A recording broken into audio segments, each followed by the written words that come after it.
Hello guys! So, kakagaling lang natin sa labas. And of course, hindi lang dahil sa Japan, hindi lang dahil sa weather ng Japan kung bakit glowing pa rin tayo. Syempre, sa tulong ng Kilibam Soap, pinapanatili niya tayong glowing. Ayan.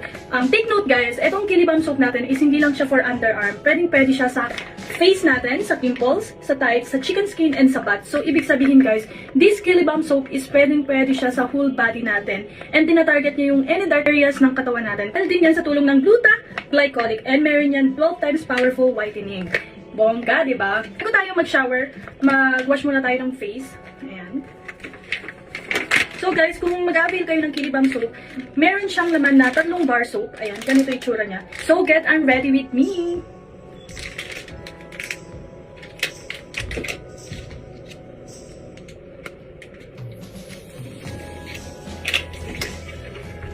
Guys, mahirap lang yung ano dito.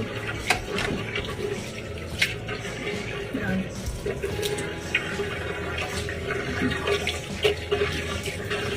Yan, basahin lang natin yung face natin. Then, take note guys, hindi lang siya for underarm. Pwede din siya sa face. Ayan.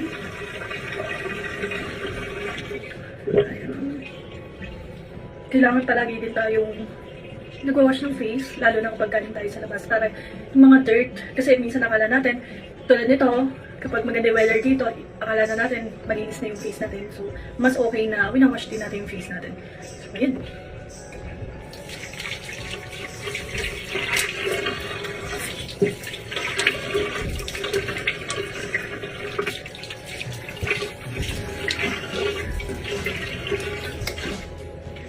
And then,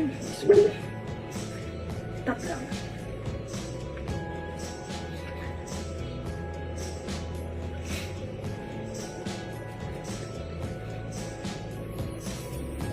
Ayun. So, mag-shower na tayo. So, ayan guys, tapos na tayo mag-shower. Fresh na ulit. Siyempre, huwag natin kakalimutan mag-lip balm kasi sobrang lamig dito para hindi mag-dry yung lips natin. Ayan. Ayan.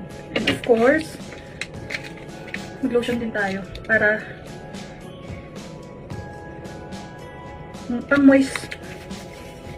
moisture. Ang bango. Guys, kasi sa mga ganitong lugar, mga malalamig, kailangan talaga ano siya, moisturize lahat ng ano mo. Para hindi siya mag-dry. Kasi lalo na ngayon, nag-i-snow. So, mas okay na wala talaga na risk natin. Ayan. So, ayun guys. So, sa mga nagtatanong kung bakit glowing pa rin tayo kahit nasaan tayo, ito lang yung sekreto natin. Ayan. Magpapatuyo lang ako ng hair kasi yung hair dryer is nandun sa room. So, ayun.